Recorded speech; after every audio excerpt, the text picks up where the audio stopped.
that can't move will end up playing, left guard in college and won't make the NFL. So what does that end up with? The highest talent guys always play tackle in the NFL or in college. Well, there's not a whole lot of Division I All-American guards or centers. If you think about it, there's like one from each conference. But there's a ton of left tackles and left and right tackles, and what they end up doing is they move them interior to guard or whatever based on what they find in camp. That's why. All right. I just think it's dumb. You're like, whatever. Just throw the ball. What can I say? I'm an idiot, man. I fully admit it. That's why you're here, to bring the knowledge to the show. No, I just bring the homerism. I have knowledge on that kind of stuff, I guess. I do like to watch. I am definitely somebody that's into the artistry of the game, if it's an artistry, I guess. I do love watching that stuff. Yeah, I'm into quarterback play. That's why I'm a Mayfield guy. I was watching him in preseason and just, it's just so awesome to finally have a guy like you hear year after year, a quarterback should be accurate and a quarterback should get the ball out quickly and, stand strong in the pocket, all these different characteristics. And we never seem to get a guy that can do that. And now we get the guy that can do that. And he's got this amazing attitude that I just absolutely love. And then he goes out there in preseason and actually does it. Yeah. And when you watch, the replay of some of these passes he's making, you're just like, oh my God. And, it's for us as suffering fans for God knows how long. I mean, to actually have potentially, the solution at your fingertips is just such an unbelievable thought for me. So it's like you're watching that, and I'm just going all day yesterday. I'm like, Baker would have made that throw. Baker would have made that throw. And it can't be like that though, because I know. Baker might have stood in there and got hurt and been done for his career too. Yeah, I know, and that's why I'm saying, I as much as I like Baker and I think he's a better quarterback, or at least will be a better quarterback than Tyrod Taylor by far. Sure. I mean, their plan actually is an intelligent one, and I think the proof is in the pudding when you look at Kansas City, where Dorsey came from. Look at what Mahomes did yesterday. Mm-hmm. I mean, they're doing exactly what they did with Pat Mahomes, and that was Dorsey's guy. That was his type of plan. Like we're going to draft this guy who I think is the best guy in the draft for us at quarterback, and we're just going to let him sit for a year and learn, and then year 2 we're going to unleash this guy, and. Yeah. I just, and again, for me, dude, like I say, I'm the homer, and I'm just starved for this to be good. I mean, this is what's funny about my fandom, and I tell people this, and they're like, "Holy crap, that's true!" Like, so the first game I watched was the playoff game at the end of the '85 season, so it happened in January '86. Well, the 1986 season was the very first season I was a fan. They were 12-4. That's the best record I've ever seen. It's literally been worse every single year after that. So it's like, but as a little kid, I was 9 years old in January of '86. Right. And so I grew up with, the Bernie Kosar teams, those '80s teams where the city was just on fire with, Browns fever, and we won all the time. So that's my memories of Browns football, and I was at, the last playoff win. I was at the stadium, like, eating dog biscuits and crap when we beat the Patriots in January '95, and when the team moved and everything. So it's like, for me, I'm looking at this yesterday, going, are there negatives? Sure. Would it have been awesome? I mean, I probably would have cried. Not even gonna lie, if we beat the Steelers. I mean, because I did the last time. I'm not even gonna lie, because I'm the fan that, like, I go to the Pittsburgh game every year, even before I had season tickets, and I sat through the 41-0 on Christmas Eve. I sat through 35-7 to open the 2007 season. There was another one that was, I think the total score was something like 120-10 or something that I sat through in 3 games. So that, unfortunately, it was a game that Alex Mack broke his leg a few years ago, but it was the Hoyer year, I think, and we beat him pretty handily. And everyone's celebrating for like most of the fourth quarter. I'm just sitting there like, I'm not celebrating nothing. And we were up by like 2 scores or 3 scores with 2 minutes left, and then I started celebrating when it was over. I'm not even going to lie. I cried. I was like, I earned this, damn it. I earned this. Because I sat through 3 ass whoopings. And I'm like, oh, my God. So, I look at stuff like yesterday, and I can't just see it all as negative because, we have been 1-31. Yeah. And that 21-7 was exactly the point in the past where you just know it's nothing has changed. Nothing is different. And then all of a sudden, something was different. And that's all we've been looking for is proof that this is going to be different, that, there is a different mentality. Right. And again, they didn't finish. And so, it's not all roses and rainbows and everything. But, I think, and even for them, they know that was their game to be had. Mm-hmm. They know they can come back against a good team now. They know that was a game they should have had.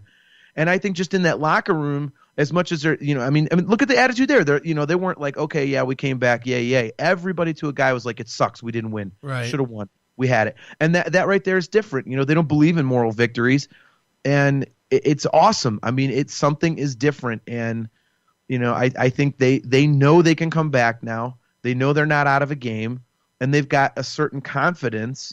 That if they clean certain things up, that's a win yesterday. So next week, when they're losing 35-7, are you going to feel that same confidence? That's not going to happen. I figure if Ryan Fitzpatrick can put 48 on him, I figure it's going to be like 73-10 Browns next week. Dude, 73-10. Yeah. The defense is going to get even stronger. The offense is going to get even stronger. If Tyrod Taylor doesn't throw the ball down the middle next week, I may go out to Berea next week and punch him in the balls. I mean, Jesus God, he's got the best slot receiver in the NFL last year that had the most catches in the NFL last year. And what did he have yesterday? 3? Yeah, boy, that one. Holy crap! That one falling backwards, it's just great catch. He had two of those catches. You're just like, how does this guy do it? Although they did say they had in the TV timeouts they show some stuff on the bunch of goofy stuff up on the up on the jumbotron or whatever, and they had anatomy of a player, and they showed his hands. It said that the average person's hands are such and such big, and his are actually 3 inches longer than that. And it's all right, that might be why he can catch the ball like that, I guess. He's definitely a monster, but we got to use him. And that's that again is to me is the big come away of the game yesterday, at least on the offensive side of the ball. To a guy, every skill player we have, I thought was underutilized yesterday. Every one of them. Do you agree? I mean, is there one that you thought got what he should have got? Well, and Carlos Hyde. I mean, because he was your featured running back. Even Carlos Hyde didn't have. What do you have? 12 carries, 13 carries. Well, he had a little bit more than that, but I mean but that's what they brought him here to do. That's why you have Nick Chubb. Okay, well, Chubb didn't. I mean, the running back thing is supposed to be like a 3-headed monster. Yeah. In order going, Hyde, Chubb, Duke Johnson. So, I mean, they did give him the ball a lot. I'm surprised, like we said, that they didn't give it to Chubb, but. I'm with you with the passing game. I think I'm going to give it a pass for 1 week because of the weather. I want to see if it's exactly the same in a dome. Okay, well then that's a pattern, because if you can't throw it and you're not even trying to throw it in literally perfect conditions, well that's an issue. Like you said, you've got Gordon on one side, you got Landry in the slot, you got Callaway. And Njoku at tight end, and I know he had the drops, but the guy is an absolute physical monster. So you have all the weapons you could ever want. And he was 15 for 40 throwing the ball. That's garbage.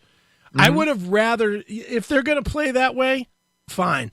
Then throw the ball 25 times instead of 40, and let's put those extra 10 plays on the running backs. Let's give Chubb 13 carries instead of 3. Yeah. And let's see if something doesn't break loose in those 10 carries, because something obviously didn't break loose in those 15 incompletes. Yeah, I mean, 25 incompletions, regardless of the weather. I get it was raining. Okay. Oh, Roethlisberger still threw for over 320 yards, though? Yeah, exactly. And I know he's a Hall of Famer. Yeah. God, that kills me to say that. But, it is what it is, man. Mm-hmm. Yeah, I mean, they've got to play better. They've got to run the ball better. They got to throw the ball better. And they got to play better special teams.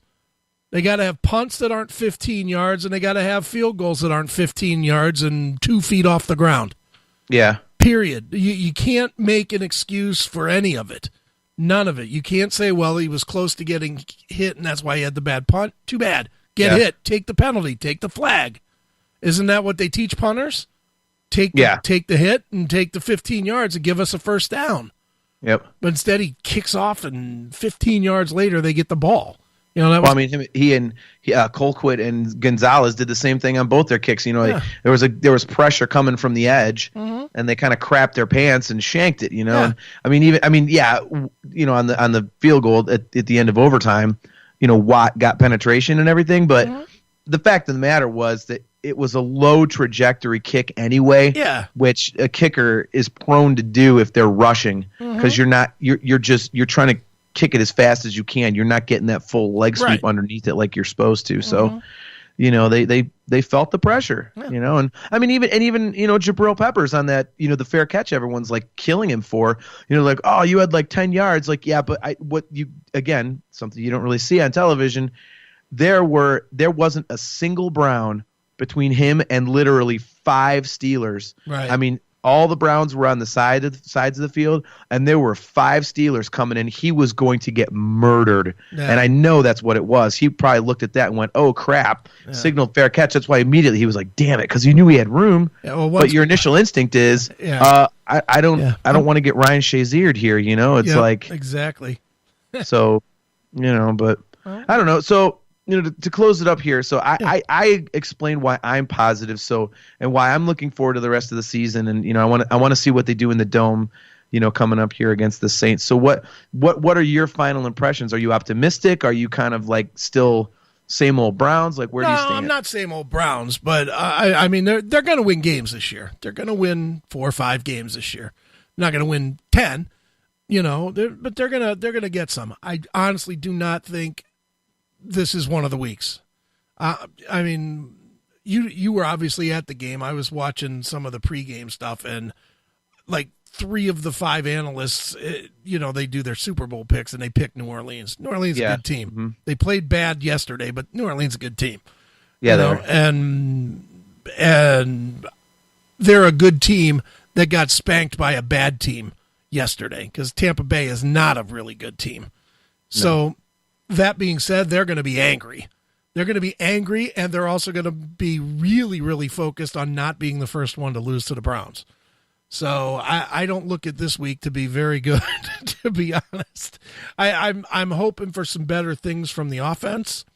I think this is a really good opportunity to see what the defensive line has. And we didn't talk at all about the linebackers at all, in the game yesterday, but next week is going to be a big test, because, much like us with Kamara and the other guy that's over there, they like Kamara and Ingram. Yeah. They like to run that ball, and they run the ball with some authority. So, and that's something we sort of saw yesterday with Connors, but they were still trying to figure out what that kid could do, I think. Yeah. You're going to get 2 guys that know how to run the ball next week. So the linebackers better be ready next week. Well, the defensive line needs to be ready, because they got to shore up some of them holes. There were too many damn holes for him to run through, man. There definitely were. And let's just be honest, Kamara and Ingram are far better players than James Conner. So that we need to see. I would just like to see what I want to see this week. I don't care if they win or lose. Honestly, my attitude going into the season is I don't really care what they do in the first 8 games other than improve.